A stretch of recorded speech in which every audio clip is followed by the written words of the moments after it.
15 ancient habits that still build power today. There is something strange about power. The kind of power the ancients respected was not the same as what our age usually celebrates. Today, people think of power in terms of wealth, followers, titles, or physical dominance. But the Stoics knew a deeper truth. Real power is the ability to master oneself, to direct the mind, to walk into chaos and remain unshaken. That kind of strength doesn't rust with time, doesn't fade with changing governments, doesn't depend on who recognizes you. It is built inside, silently, like a fortress that no enemy can breach. If you look back 2,000 years, you see emperors, philosophers, soldiers, and even slaves practicing habits that made them immovable in a world far harsher than ours. They did not waste their days chasing applause or fearing what others might say. They cultivated disciplines that kept them strong when everything else could be taken away. That is why their words still pierce us today, because they speak from a kind of power we all crave. Why do we return to them? Because our modern life is filled with noise, distraction, and endless demands. We have lost our center. We are busy but aimless, connected yet alone. These old habits, 15 of them that we will walk through together, are not curiosities from dusty scrolls. They are tools forged in the fire of hardship, and they still work. If you want strength, if you want clarity, if you want to stand in this world without being pushed by every passing wind, you will find it here. The ancients were not superhuman. They had doubts, fears, temptations, and failures, just like us. But they built practices that allowed them to rise above those weaknesses. Imagine Marcus Aurelius, the emperor of Rome, waking at dawn to remind himself not to be pulled by anger, lust, or vanity, but to live with justice and reason. Imagine Epictetus, once a slave, learning to find freedom in mastering his own will. Imagine Seneca, surrounded by luxury and political danger, reminding himself that death could come at any hour, and therefore every moment must be lived fully. These were people who faced the harshest tests and still lived with dignity. Their habits are not outdated. In fact, they may be more necessary now than ever. In a world where so much is built on illusion, the person who lives with ancient discipline will stand out like a mountain among sand dunes. You do not need to be an emperor or a philosopher to practice them. You only need the willingness to begin. And if you do, you will see what the Stoics saw. That power is not granted, it is grown. And it grows from habits like these.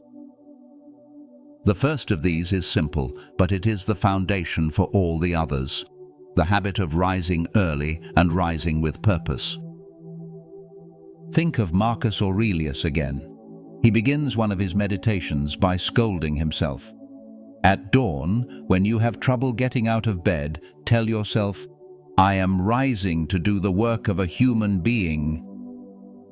Even the emperor struggled with the pull of the blankets, the temptation to stay in comfort. But he reminded himself that he had a duty, a role to play, a life to live. Each morning was a test, and by winning it, he began the day with strength. To rise early is not merely to wake before others, it is to wake with clarity before the demands of the world crash down upon you. When you rise early, you claim the first portion of the day as your own. You step into silence before the noise begins.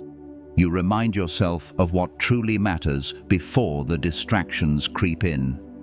This is why soldiers, monks, philosophers, and leaders across centuries have cherished the early hours. They belong to no one but you unless you surrender them. Rising early is not easy. Comfort always whispers to stay a little longer, but comfort is a sly enemy. It makes promises of rest while stealing your vitality. The ancients knew that if you cannot rule your own body, you will not rule anything else. The discipline of rising early trains you to master yourself before the world tries to master you. Yet rising early is not enough. You must rise with purpose. Many people wake early but immediately fall into distractions, scrolling through their devices, worrying about emails, or wandering aimlessly. The Stoic way is different. When you rise, you ask, "What is the work of a human being today? What is my duty? What principles will I hold to no matter what comes?" Marcus reminded himself each morning that he would meet people who were meddling, ungrateful, arrogant, deceitful, envious, and selfish. He did not wake expecting the world to be gentle. He woke expecting resistance and preparing himself to face it calmly. That is purpose. And if he, the most powerful man in the world, needed to practice this, how much more do we? Rising early with purpose means beginning the day as a philosopher, not a sleepwalker. It means stepping into the morning not with random impulses, but with chosen intentions. It means saying to yourself, "I rise not just to exist, but to live with strength, with reason, with justice." This habit, simple as it seems, changes everything. It builds momentum, it gives you the first victory of the day, and it sets the stage for the other 14 habits. If you can win the morning, you have already begun to win the day. And if you can win the day, you are on the path to building a life of power. The ancients understood that silence is not emptiness. Silence is a teacher. Zeno, the founder of Stoicism, was known for speaking less and listening more. Epictetus often reminded his students that we have 2 ears and 1 mouth for a reason. In a world overflowing with chatter, the one who can control his tongue gains a kind of invisible authority. Words once spoken cannot be taken back. They reveal what is in the heart and what kind of discipline, or lack of it, governs the soul. The habit of silence is not about muteness, but about mastery. It is about holding back when the impulse is to burst forward. The Stoics saw power in restraint because restraint proves strength. Anyone can blurt out anger, anyone can rush to gossip, anyone can boast, but only the strong can stay silent until the right words are formed.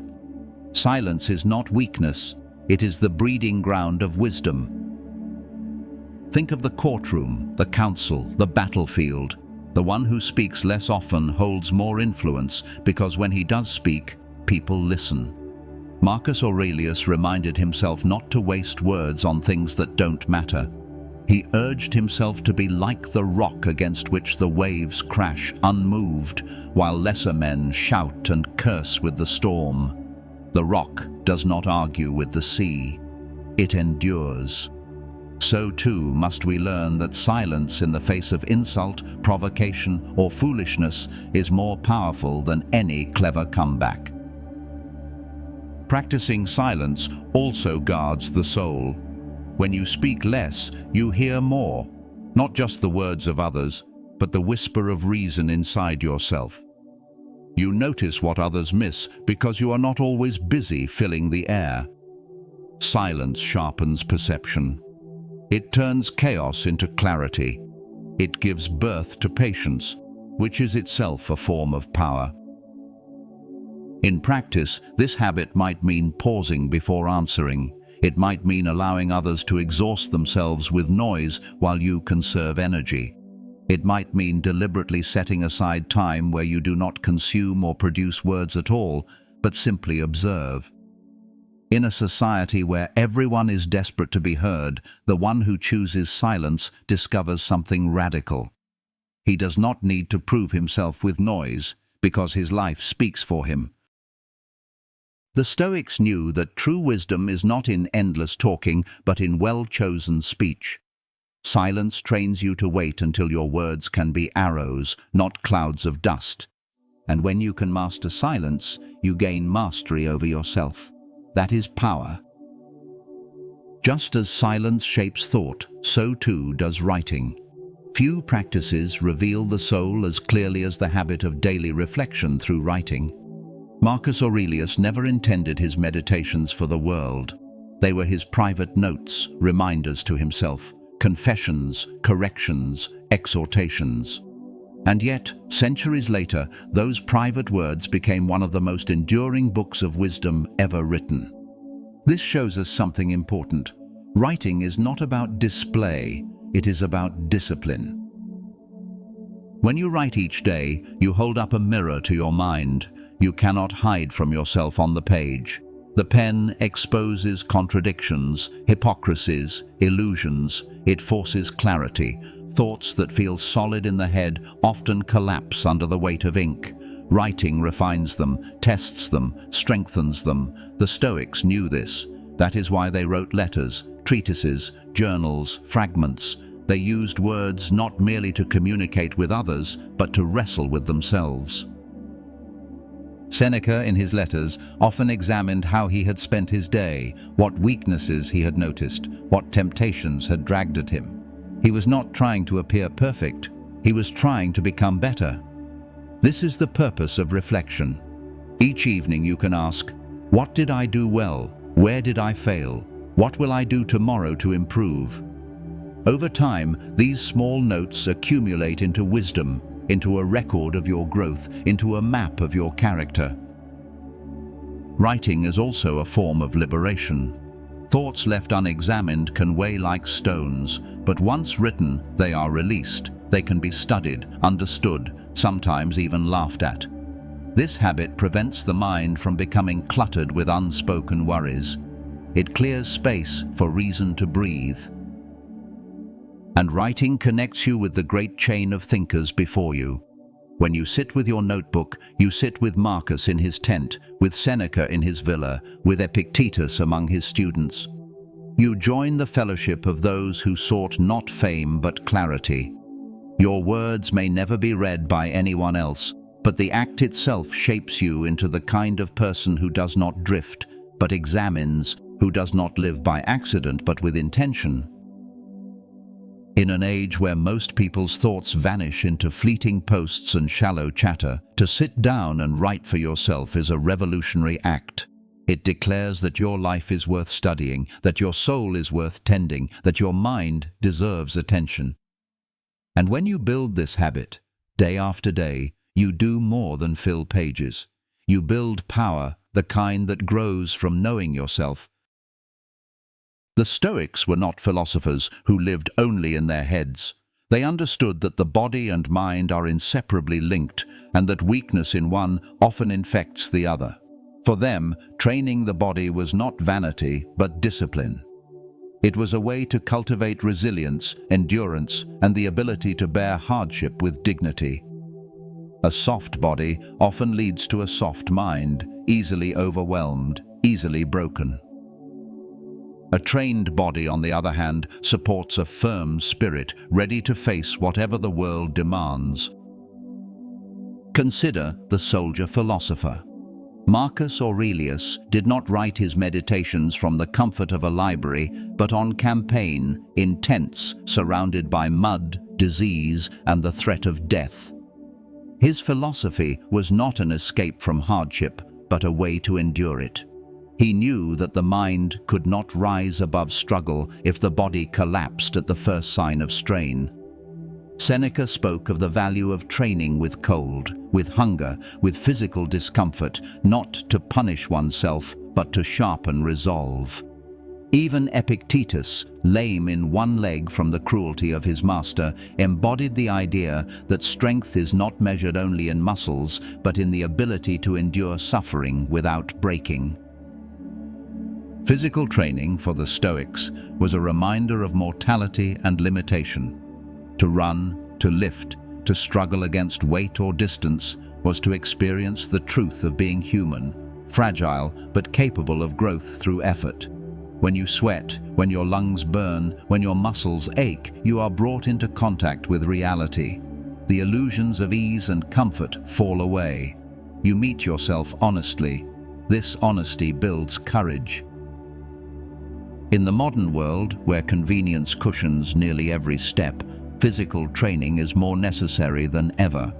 We do not often face the kinds of dangers the ancients did, but we face new dangers: apathy, distraction, weakness of will. Training the body is not about sculpting an image to impress others, but about proving to yourself that you can command your own flesh. Each push-up, each mile, each session is a declaration. I am not ruled by laziness. I am not ruled by comfort. I am not ruled by fear of effort. And when the storms of life do come, and they will, the one who has trained his body alongside his mind will stand ready. He will know what it is to endure pain without complaint, to push through fatigue, to embrace struggle as a teacher. This habit is not about strength for its own sake. It is about fortifying the vessel that carries the mind, so that both can move together with power. From training the body, we move naturally into the practice of voluntary hardship.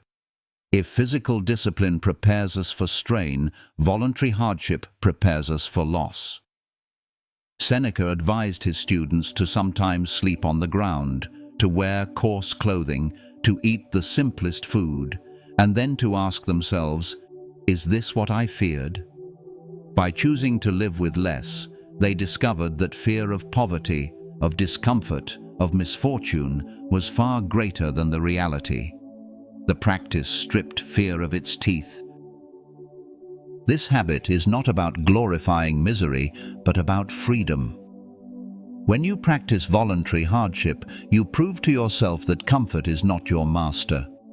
You learn that you can be content with little, and therefore you cannot be threatened by loss. The man who only knows luxury trembles at the thought of losing it. But the man who has walked barefoot, who has fasted, who has endured cold and hunger by choice, cannot be enslaved by fear. He knows he can live with less and still live well. Marcus Aurelius reminded himself that very little is needed to live a happy life. He did not write this from theory, but from practice. Surrounded by wealth as emperor, he still lived simply, eating modestly, dressing plainly, and reminding himself that true contentment comes not from silk and gold, but from inner freedom. Epictetus, who owned nothing, who had endured slavery, knew the same truth: the one who depends on little is the hardest to conquer.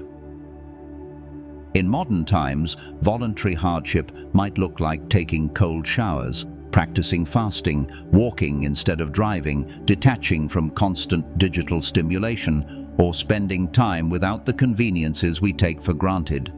Each act may seem small, but together they shape a mind that does not panic when life removes what it once provided.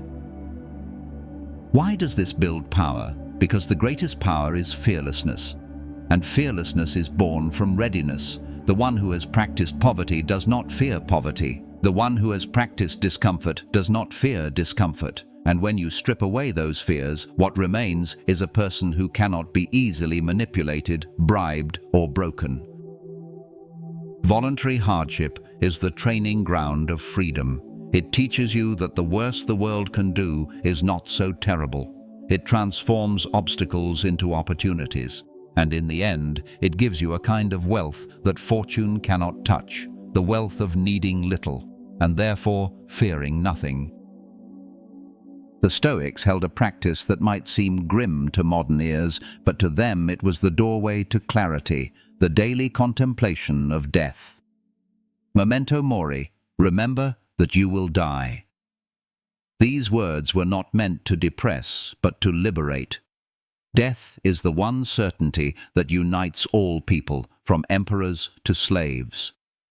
To ignore it is to live in illusion. To remember it is to strip away triviality and see life as it truly is. Marcus Aurelius often reminded himself that death is natural, that it comes to kings and shepherds alike, that it is woven into the very fabric of existence. Epictetus told his students to kiss their children, their loved ones, with the awareness that they might not see them again, not to encourage coldness, but to deepen gratitude. Seneca wrote that life is long enough if you know how to use it, but that it slips away when you waste it on distraction. The ancients did not deny death. They carried it in their pockets as a reminder to live urgently and wisely. Why does this habit build power? Because the fear of death is the root of so many weaknesses. People cling to possessions, titles, and appearances because they think these things will grant them permanence. They compromise their values out of fear of loss. They waste time as if they had an endless supply. But the Stoic who remembers death is free. He does not waste days because he knows they are precious. He does not fear misfortune because he knows all ends the same way. He does not tremble at insults or rejection because he sees how small they are in the face of mortality. To contemplate death daily is not to dwell morbidly, but to sharpen perspective. When you remember that the clock is ticking, arguments shrink, envy fades, and urgency rises. What matters becomes clear: virtue, love, courage, wisdom. What does not matter falls away: vanity, greed, resentment, pettiness. Death is the great filter through which all of life must pass. To remember it each day is to keep yourself awake, alive, and unafraid. From this awareness grows the next habit: mastering attention. The Stoics taught that the most important thing a person controls is the directing of the mind. Life is a river of events, some within our control, most far outside it. Power comes not from grasping at everything, but from focusing only on what can truly be governed: our judgments, choices, actions, and attitudes. Epictetus made this his central teaching. He told his students to draw a line: on one side, things within their control; on the other, things outside it. Then he said, put your energy only into the first. Worrying about the weather, the opinions of others, the future, or the past is wasted life. What matters is how you meet those things. Marcus Aurelius reminded himself constantly, you have power over your mind, not outside events. Realize this, and you will find strength. This is the habit of attention. In a world where distractions multiply by the second, where glowing screens pull us in 1,000 directions, mastering attention is more radical than ever. Most people live scattered lives, their minds yanked from one impulse to another. But the one who can say, no, I will focus only on what is mine to control, gains a kind of peace that cannot be stolen. Attention is a form of power because it determines the quality of life. What you attend to shapes what you think, what you feel, what you become. If you focus on resentment, you become bitter. If you focus on envy, you become restless. If you focus on gratitude, you become content. If you focus on duty, you become strong. The Stoics knew that freedom begins in the ability to direct the mind like a rider guides a horse. Without that mastery, you are dragged wherever impulses lead. To practice this habit, you begin each day by remembering the line, what is in my control and what is not. Throughout the day, you bring your mind back when it wanders, like training a muscle. You notice distractions and let them go. You choose to give attention to what truly matters, not to what clamors the loudest. Over time, this builds not only calm, but clarity, not only peace, but presence. And when hardship strikes, as it always will, the one who has mastered attention does not shatter. He focuses on what can still be done, what can still be chosen. That is why the Stoics equated attention with freedom. The mind enslaved to distractions is powerless. The mind disciplined by attention is unshakable. The Stoics placed immense value on honesty, not only with others but most importantly with themselves. To live without self-deception is to stand on solid ground. To live with illusions is to be forever stumbling in the dark. Speaking truth to yourself is the habit of cutting away lies, excuses, and false comfort, and facing your own soul as it is. Seneca described ending each day with a kind of self-trial, asking himself what he had done, what he had failed to do, and what he might correct tomorrow. He treated his conscience like a judge and himself like a defendant, not to condemn, but to improve. Self-deception is the quiet enemy of growth. It whispers, "You are fine as you are, you need no change, the fault lies with others." It builds an image of ourselves that is flattering but false, keeping us stagnant. The Stoics rejected this. They believed that truth, however harsh, was medicine. Marcus Aurelius warned himself against becoming a tyrant of his own mind, reminding himself to examine motives honestly and to admit when he was driven by vanity or anger. Epictetus urged his students to stop blaming others, to stop excusing fate, and to take responsibility for their own judgments.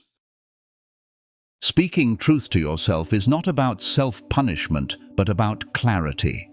When you admit your weakness, you can begin to strengthen it. When you admit your error, you can begin to correct it. When you admit your fear, you can begin to face it. Honesty is the first step of power because you cannot master what you refuse to see.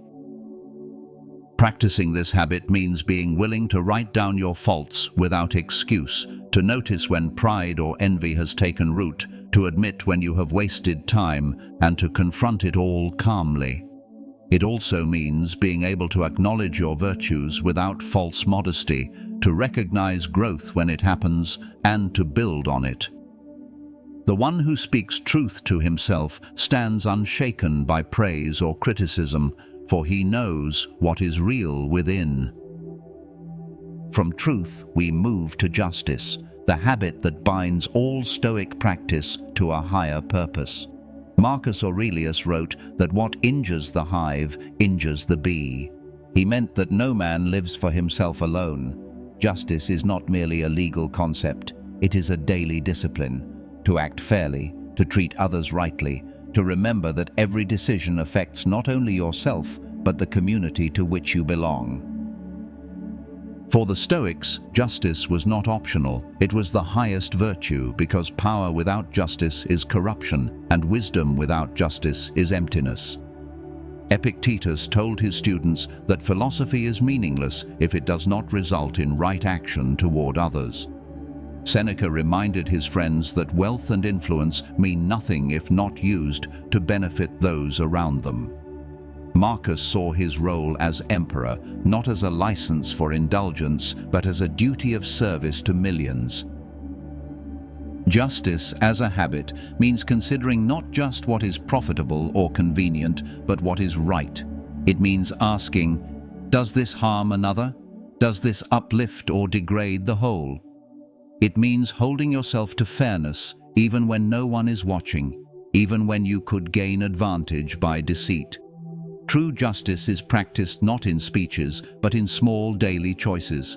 How you speak, how you trade, how you treat those with less power than yourself.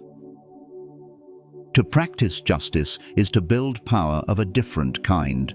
A man who is feared may have influence, but he also lives with enemies. A man who is just gains loyalty, respect, and trust. His power endures because it is rooted in fairness, not fear. And within himself he lives free of guilt, free of hidden shame, free of the rot that corrodes unjust souls. The ancients knew that justice is not merely external, but internal. To act unjustly is to wound your own nature, to set yourself at war with your better self. To act justly, even at cost, is to align yourself with reason, with nature, with the order of things. That alignment is strength. So the Stoics practiced justice daily, not as an abstract theory, but as a living discipline. For they knew that without justice, no other habit could truly be called power. The Stoics knew adversity not as a distant theory, but as the ground on which they lived. Epictetus was born into slavery, beaten by his master, and left with a crippled leg, yet he turned his pain into a philosophy of freedom. Marcus Aurelius ruled during plagues, wars, and betrayals. yet he wrote to himself not to curse fate, but to meet it with calm. Seneca was forced into exile, saw his wealth threatened, and ultimately faced death by imperial command, and still he urged others to treat hardship as a teacher. This habit, learning from adversity, is one of the strongest pillars of Stoic power. The world will not spare you suffering. Illness, loss, failure, betrayal, death.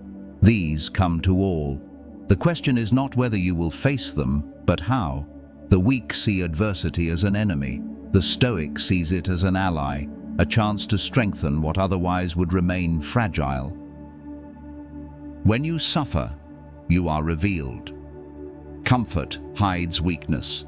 Adversity strips away illusions and shows what you are made of. The Stoics welcomed this exposure because it gave them the opportunity to practice courage, patience, and endurance. Epictetus told his students, "Difficulties are things that show what men are." Marcus reminded himself that the blazing fire takes whatever is thrown into it and makes it flame brighter. Seneca said that a man is tested by misfortune just as gold is tested by fire. In practice, this habit means reframing adversity not as pure loss, but as material. Pain becomes the material for patience. Loss becomes the material for detachment. Failure becomes the material for humility and persistence. Every blow can be transformed into strength if you are willing to see it not as an end, but as a beginning. This does not mean pretending that hardship is pleasant. The Stoics were not blind to pain, but they believed that meaning could be drawn from it, that no experience was wasted unless you refused to learn. When adversity comes, you have two choices: to be broken or to be built. The Stoic chooses the latter, and in doing so discovers a power that no easy life could ever produce. If adversity is the great teacher, then time is the great treasure. Seneca wrote with urgency about the shortness of life, reminding his readers that while we guard our money and possessions, we allow our days to be stolen without protest. Yet time is the one thing we can never reclaim. To guard your time is to guard your life. This habit is more than scheduling or efficiency. It is a philosophy of value. Every wasted hour is a piece of life you can never recover. Every trivial distraction, every indulgence in gossip or meaningless pursuit is a theft. The Stoics treated time as the currency of existence, more precious than gold because it is finite and irreplaceable. Marcus Aurelius urged himself not to fritter away moments, for life is slipping away with every breath. He reminded himself that you could leave life right now. Let that determine what you do and say and think. Seneca went further, accusing people of being misers with money but spendthrifts with time. He wrote that life is long enough if you know how to use it, but that most waste it as though they were immortal. To guard your time is to live deliberately. It means saying no to what does not matter, refusing to be dragged by every demand, and choosing to spend your hours on what builds strength, wisdom, and virtue. It does not mean rushing or cramming as much as possible into the day. The Stoics valued stillness as much as action, but it does mean treating each hour as sacred, as something entrusted to you that must not be squandered. In modern life, this habit is more vital than ever. Endless streams of noise and distraction compete for attention. It is easy to spend years lost in trivialities, only to wake and wonder where life has gone. The Stoic does not allow this. He protects his time fiercely, devotes it to growth, to service, to love, to reflection.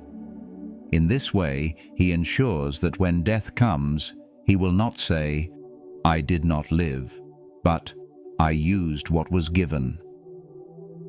Guarding your time builds power because it anchors you in the present and commits you to what truly matters. A man careless with time is powerless because he does not control the very substance of his life.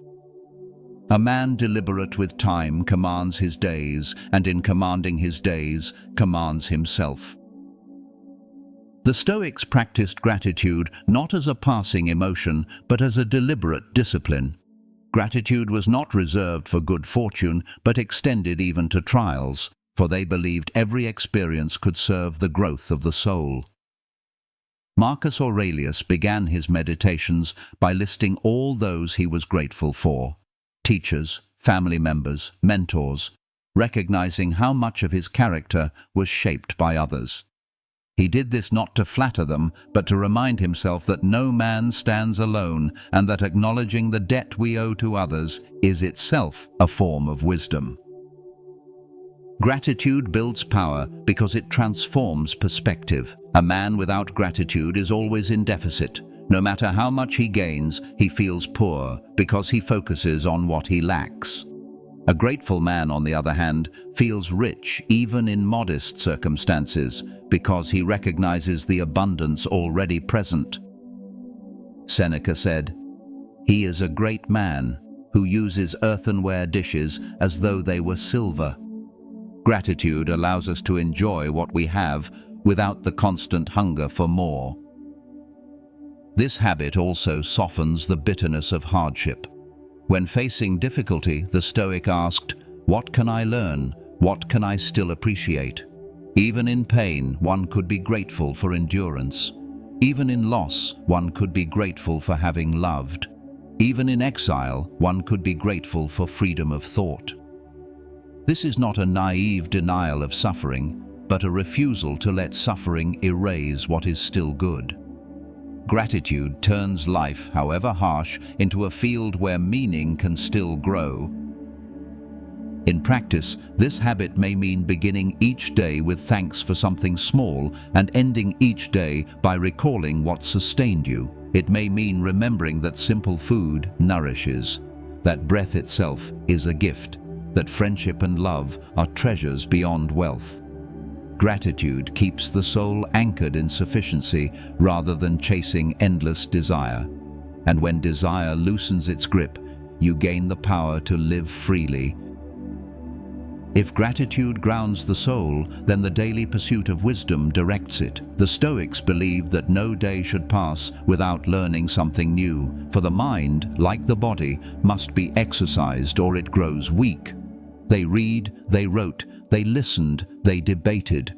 They treated philosophy not as abstract speculation, but as nourishment, medicine, and training. Epictetus reminded his students that philosophy is not for show, but for life.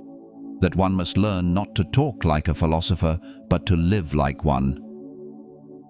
Wisdom is not a single treasure to be discovered, but a stream to be drawn from each day. Marcus Aurelius studied the works of those before him. Seneca corresponded with friends to refine ideas. Zeno taught his students in the open air. Each practiced the habit of seeking truth daily, because they knew ignorance is the default state of man, and only deliberate effort overcomes it. This habit builds power because it equips you for every challenge. A man who learns daily is never empty-handed.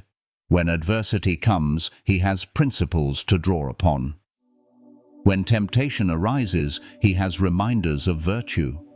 When choices confront him, he has clarity from the wisdom he has gathered.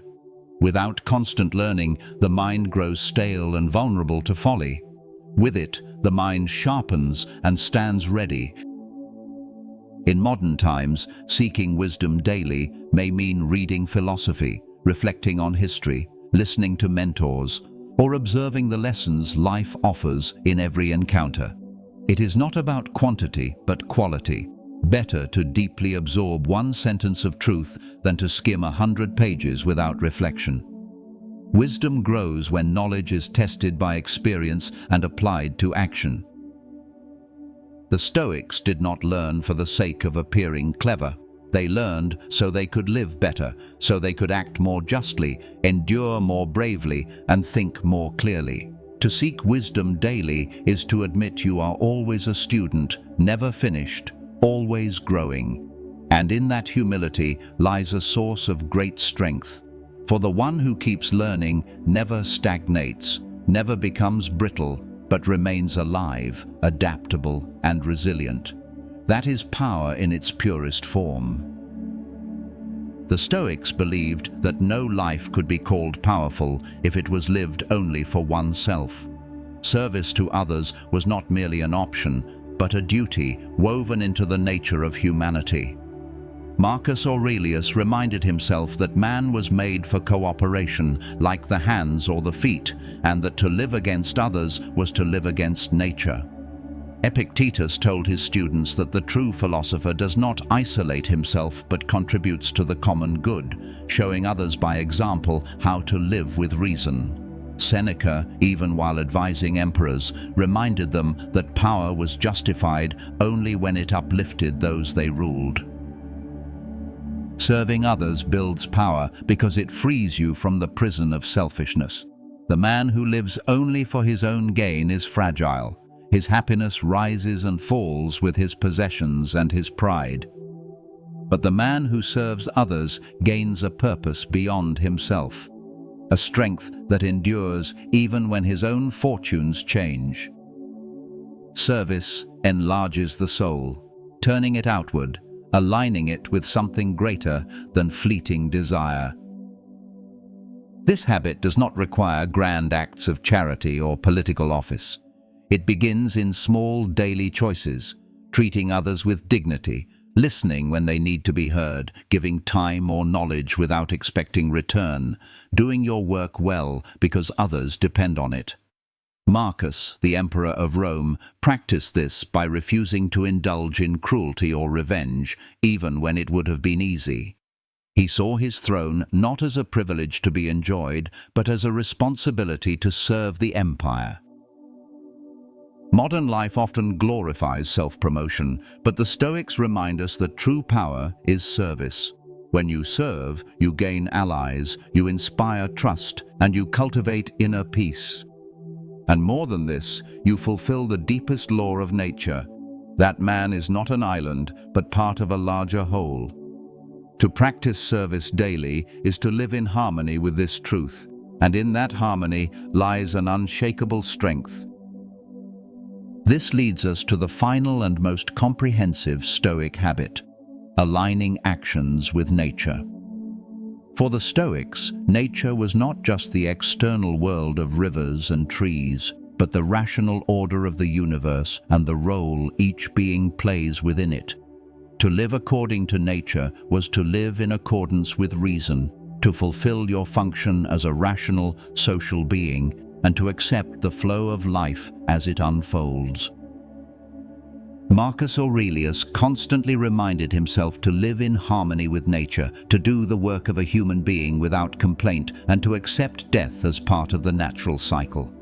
Epictetus taught that when we resist the natural order, we suffer, but when we align ourselves with it, we find peace. Seneca urged simplicity and moderation, arguing that to desire endlessly is to fight against nature, while to be content with little is to live as nature intended. This habit builds power because it removes conflict with reality. Much of human suffering comes from resisting what is. We want eternal youth, unchanging fortune, lives without pain or loss. But these desires oppose nature, and so they guarantee disappointment. The Stoic who accepts nature does not waste energy on futile resistance. Instead, he directs his will to what can be shaped, his thoughts, his choices, his actions. This alignment creates harmony within, and harmony is the root of strength. Living in accordance with nature also means balance. It means recognizing the body's needs without excess, enjoying pleasures without enslavement, working diligently without obsession. It means fulfilling your role as a rational creature, to think clearly, to act justly, to contribute to the community. When your life is aligned with this order, you no longer live at war with yourself. You live steadily, like a tree rooted in soil, reaching upward without strain, secure in its place. In modern terms, this habit calls for simplicity, mindfulness, and acceptance. It asks you to strip away the artificial, to honor the rhythms of life, to pursue virtue above vanity. It reminds you that you are part of something vast, and that your power lies not in domination of nature, but in cooperation with it. To align your actions with nature is to live wisely, freely, and courageously. And in that alignment, the Stoics taught, lies the foundation of a life that cannot be shaken. We have walked through 15 habits, each ancient in origin, yet each still alive with power today. They are not tricks or hacks, not passing trends or clever slogans. They are disciplines forged in the fire of hardship, carried by men and women who knew what it was to face loss, betrayal, war, exile, and death. And yet, through it all, they built lives of strength and meaning. That is why these habits endure.